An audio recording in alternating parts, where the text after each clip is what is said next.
sobre o futuro de Gabigol, as últimas do mercado e a situação de Edinaldo Rodrigues na CBF. Fala aí pessoal, sou Jorge Nicola, bem-vindos a mais um vídeo do canal, sempre bom ter vocês por aqui. Sem perder tempo, só pedir para deixar like, se inscrever no canal e ativar todas as notificações. Quero começar o vídeo com um tradicional giro de notícias e a primeira informação envolve o Flamengo.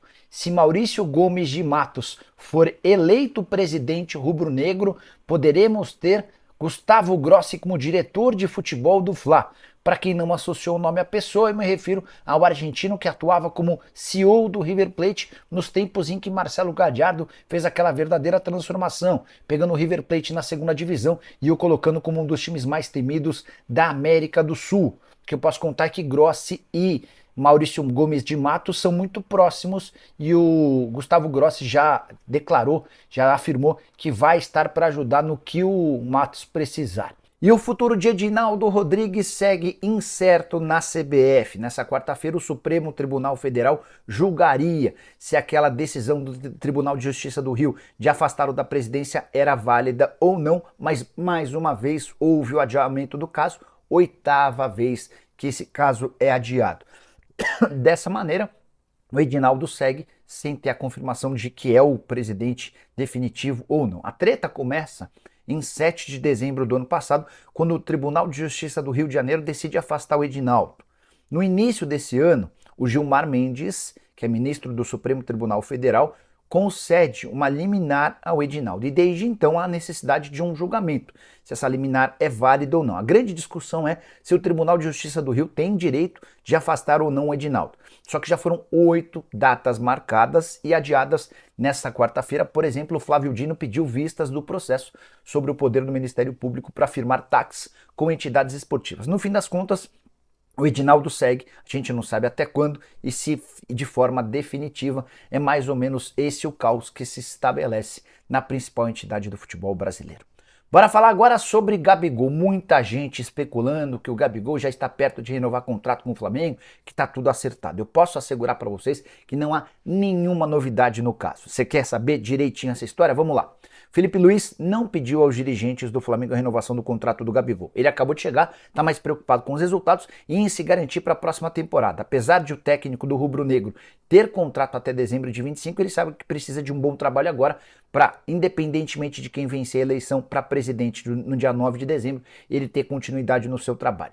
Sobre Gabigol, o Gabigol não procurou ninguém do Flamengo para pedir essa renovação, e nem o contrário. O próprio presidente Rodolfo Landim já disse que vai ser feita uma avaliação no fim dessa temporada para ver se o Flamengo melhora ou não a atual proposta, aquela extensão de contrato por um ano com aumento de 50% dos salários, algo que o Gabigol já descartou. Ou seja, tudo segue como antes no rubro-negro. Gabigol tem contrato até 31 de dezembro, pode se acertar com quem bem entender. Até posso dizer que ele gostaria de ficar no Flamengo. Se houvesse uma proposta contratual maior do que a atual, ele gostaria de pelo menos 3 anos de contrato e com bom reajuste salarial. Só mais uma sobre o Flamengo. Delair Dombrowski, que foi o presidente campeão brasileiro pelo Flamengo em 2009, retirou sua candidatura à presidência do Flamengo e decidiu declarar apoio a Rodrigo Donch, é o candidato da situação. E no vídeo de agora vamos falar do contrato entre Flamengo e Corinthians na situação envolvendo Hugo Souza. Pois é, a gente teve acesso ao contrato feito entre os dois clubes e nós vamos contar detalhes no vídeo de agora. Vamos falar também da renovação ou não do zagueiro Davi Luiz. O contrato dele acaba agora, em dezembro. A atual gestão vai renovar? O que pensa a atual gestão? A gente vai contar aqui. Tem também novidade na situação envolvendo Pedro, a CBF vai pagar parte do salário do jogador no período que o jogador tiver lesionado. E tem também Gabigol, assunto interessante nos bastidores do clube envolvendo Gabigol. Isso tudo e muito mais no vídeo de agora. Começa o vídeo falando sobre Paquetá, o jogador que esteve na mira do Flamengo recentemente. Os próprios dirigentes falaram isso publicamente, que tentaram a contratação do jogador. Pelo visto, a contratação foi em vão. E o jogador foi convocado para a CPI das apostas esportivas, é isso mesmo. E a federação tem outro ponto envolvendo esse jogador. Eu não sei nem como ele vai ser titular hoje. Eu, no lugar dele, eu não teria cabeça para jogar. Vou ser bem sincero. Por quê? A Federação Inglesa de Futebol, que denunciou o jogador brasileiro por suposta manipulação de cartão em jogos lá da Premier League para beneficiar amigos e parentes em apostas, pode banir o jogador do futebol no julgamento que está marcado para março de 2025. Pesa contra ele, sabe o quê? A aposta de 60 pessoas da ilha de Paquetá, aqui no Rio de Janeiro, de onde ele é natural, onde nasceu e morou, que ele teria beneficiado ao tomar 4 cartões em jogos da Premier League. Além disso, olha isso, Durante 8 semanas, o seu antigo celular foi confiscado pela entidade para apuração de ligações e depósito bancário. Depois, ele trocou de celular e alega ter jogado o celular antigo fora. Como assim, Lucas Paquetá? Me ajuda a te ajudar, guerreiro. Não dá esse mole. Eu, vou ser bem sincero, não sei como esse jogador está conseguindo entrar em campo, sabendo da possibilidade de ser banido. Não sei mesmo. Óbvio, ele já disse que é inocente, está tentando provar a inocência dele, mas a situação está ficando cada vez mais delicada para o lado do Lucas Paquetá. Vamos falar agora de Hugo Souza. O Corinthians notificou hoje, quinta-feira, dia 10 de outubro, o Flamengo dizendo que vai exercer a opção de compra. Notificar é diferente de exercer. Para exercer, ou faz o pagamento à vista, ou dá garantias bancárias que o Flamengo aceite para que o pagamento seja parcelado. E aí, como seria a parcela? Nós tivemos acesso ao contrato entre Flamengo e Corinthians. Caso o Corinthians apresente uma garantia bancária que o Flamengo aceite, o Corinthians pode parcelar o valor em 4 vezes. 4 parcelas iguais de 200 mil euros. E aí, totalizaria aí, o valor da opção de compra. Seria 15 de janeiro, a primeira parcela de 2025, 15 de junho de 2025, 15 de janeiro de 2026 e 15 de junho de 2026. Então, galera, aí totalizaria, portanto, os 800 mil euros da opção de compra por 60% dos direitos econômicos do atleta. Vou dar a minha opinião, o Flamengo deu muito mole nessa negociação e eu fico muito tranquilo em dizer isso, sabe por quê? Quando ele retornou do futebol português, lá do Chaves, e eu fui xingado aqui no canal, hein? Eu lembro disso. Quando eu falei, olha, se eu fosse o Flamengo, eu ficaria com o Hugo Souza e negociaria o Matheus Cunha. Aí, na ocasião, fui xingado aqui. Vene, você não entende nada de futebol. Vene, você gerencia o Hugo Souza. Vene, você ganha dinheiro com o Hugo Souza. Não, gente, tá aí, ó. Matheus Cunha desvalorizado atualmente no Flamengo. Todos nós sabemos disso. Sempre que foi acionado, deu um mole ou outro. Tá na conta dele a eliminação para o Olímpia ano passado. Tá na conta dele o jogo contra o Grêmio no Campeonato Brasileiro. Isso que eu tô lembrando agora. E o Hugo Souza super valorizado, sendo vendido pelo Flamengo por apenas 800 mil euros. O que o Flamengo vai fazer com 800 mil euros? Nada, gente. Não vai mudar em nada a vida do Flamengo. Nada. Mas está negociando um baita goleiro apenas por esse valor. O Corinthians, obviamente, repito, ou paga à vista ou dá essa garantia bancária que o Flamengo aceite, tá bom? Que garantia é essa? Vou dar um exemplo. Na venda do Mateuzinho para o Corinthians, o Flamengo aceitou a garantia de que, se o Corinthians atrasasse o pagamento, quem pagaria seria um patrocinador, que é a Abrax. O Flamengo aceitou. O Flamengo pode aceitar agora, novamente, essa situação. E por falar em pagar, o Flamengo conseguiu um acordo com a CBF, e a CBF vai pagar 40% do salário do Pedro. Para vocês entenderem, a FIFA, por lei, já iria pagar 60% do salário do Pedro, esses 60% do valor que estão em CLT, tá? E os outros 40% que estão em direito de imagem, a FIFA não assume.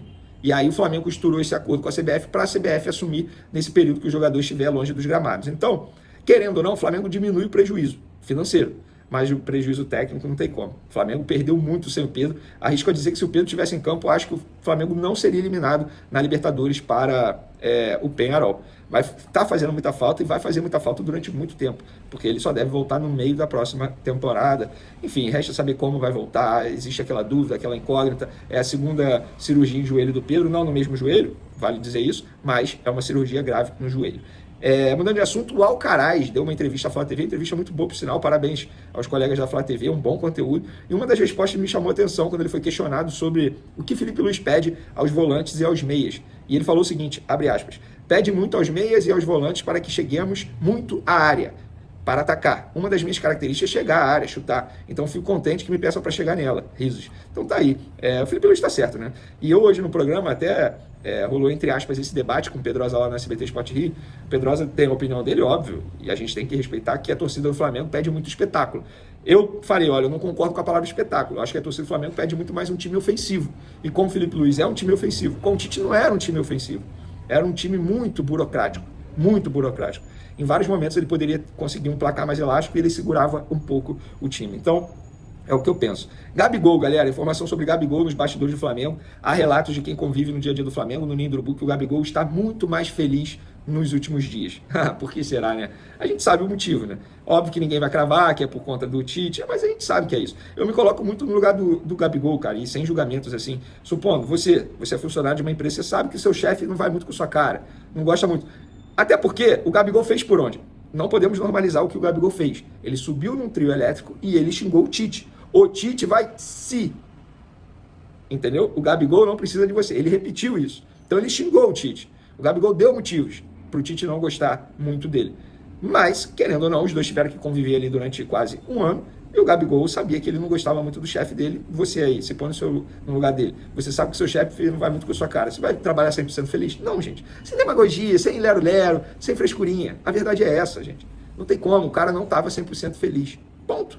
Agora, ele sabe que o Felipe Luiz gosta dele. O Felipe Luiz botou como titular nos 2 últimos jogos e, pelo visto, vai manter. Então, no dia a dia, ele está muito mais feliz. Davi Luiz, galera. Muita gente me perguntando sobre renovação de contratos de Davi Luiz. Informação que eu apurei há pouco com um membro da diretoria do Flamengo. Esse assunto será da próxima gestão. Independentemente de quem ganhe, nós não vamos oferecer uma renovação de contrato para o Davi Luiz, nada disso. A gente não vai se meter nessa situação. Isso será... Não é problema a palavra que ele utilizou, é uma demanda, estava tentando lembrar a palavra, uma demanda para a próxima gestão. Lembrando que daqui a 60 dias temos uma eleição presidencial no Flamengo. Para encerrar o vídeo, galera, uma matéria do GE aí, dizendo que o Vasco perdeu o apoio do Corinthians contra o adiamento dos jogos das semifinais da Copa do Brasil e desiste de acionar a Justiça Comum.